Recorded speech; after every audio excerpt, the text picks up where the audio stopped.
ये सत्र 2022-23 का प्रतिदर्श प्रश्न पत्र है जो यूपी बोर्ड द्वारा जारी किया गया है, जो इस बार 2023 में आप लोगों को पेपर देना है। ये उसका प्रारूप है। इस तरीके से उसमें क्वेश्चन आएंगे। बोर्ड ने ये प्रतिदर्श प्रश्न पत्र जारी किया है, जिसे आज हम देख रहे हैं।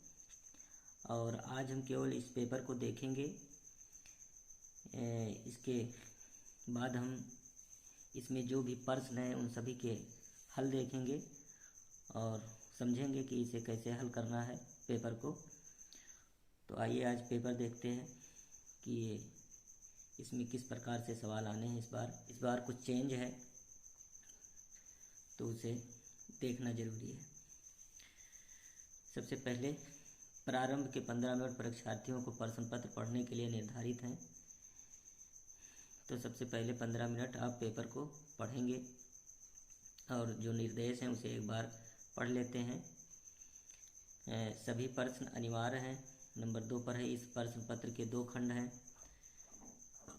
खंड आ में 20 अंक के 20 प्रश्न बहुविकल्पीय हैं, जिनके उत्तर ओएमआर शीट पर देना है। ये जब हम पेपर हल करवाएंगे तो उसमें आपको ओएमआर शीट दिखाएंगे और ये बताएंगे कि कैसे ओएमआर शीट पर जो है इसका उत्तर देना है आप लोगों को, क्योंकि अभी तक आप लोगों को ये पता नहीं होगा कि ओएमआर शीट क्या होता है और इस पर किस तरीके से आंसर लिखना है या देना है इस पर।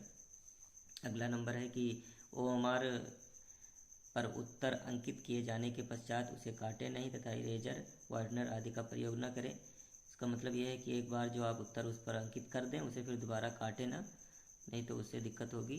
फिर है दूसरा खंड बा, जिसमें 50 अंक के वर्णनात्मक प्रश्न हैं और ये इस खंड में कुल 5 प्रश्न हैं।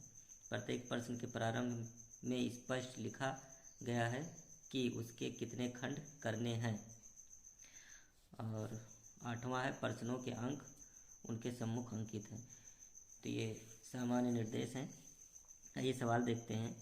तो सवाल में सबसे पहले खंड आ है, जिसमें आप लोगों को 20 सवाल बहुविकल्पीय मिलेंगे, जिसमें आपको टिक करना होता है। उसका एक ऑप्शन सही होता है। इन सभी प्रश्नों के जवाब हम आपको अगले वीडियो में देंगे, हल करवाएंगे सभी सवालों को। और विज्ञान का भी प्रतिदर्श प्रश्न पत्र आप लोगों के सामने लेकर के आएंगे और उसका भी हल देंगे। लेकिन आज गणित का देखते हैं।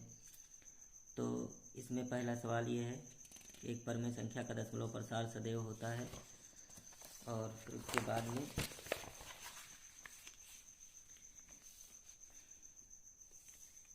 ये दूसरा, इस तरीके से ये 6 सवाल यहाँ तक हो जाते हैं।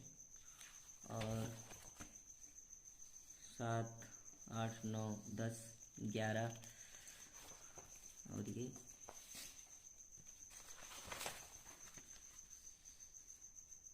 12, 13, 14, 15, 16, 17, इस तरीके से ये 20 सवाल यहाँ इसके खंड आ के पूरे हो जाते हैं, जिसमें आपको एक जवाब सही जो है उस पर टिक करना होता है। इसके बाद खंड बा शुरू हो जाता है, जिसमें आपको शुरुआत में का, खा, गा और देख लीजिए। और इसके बाद घा, ड़ा और चा, 6 सवाल इसमें दिए गए हैं जो 2-2 नंबरों के हैं। और इसके बाद जो क्वेश्चन नंबर 2 है, इसमें 4-4 नंबर के सवाल आते हैं और किन्हीं निम्नलिखित में से किन्हीं 5 खंडों को हल करना है। तो 3, 2, 5 है। और फिर इसके बाद ये छठा है जो सांख्यिकी से है। तो इन 6 सवालों में से कोई भी 5 आपको करना होगा। और फिर इसके बाद आते हैं 6 नंबर के सवाल, जिसमें कि तीसरा है, जिसमें अथवा करके 2 सवाल रहेंगे, दोनों में से कोई एक करना होगा। और 3, 4, 5 जितने भी 6-6 नंबर के सवाल हैं उसमें 2-2 सवाल होंगे, जिनमें से कोई एक जो आपको पता हो वो हल करना होगा। देखिए अथवा ये, और फिर यहाँ पर ये आकर के ये ख़त्म हो जाता है। तो इस तरीके से 70 नंबर का पेपर का प्रारूप है जो बोर्ड ने जारी किया है। हम इन सभी प्रश्नों को हल करेंगे।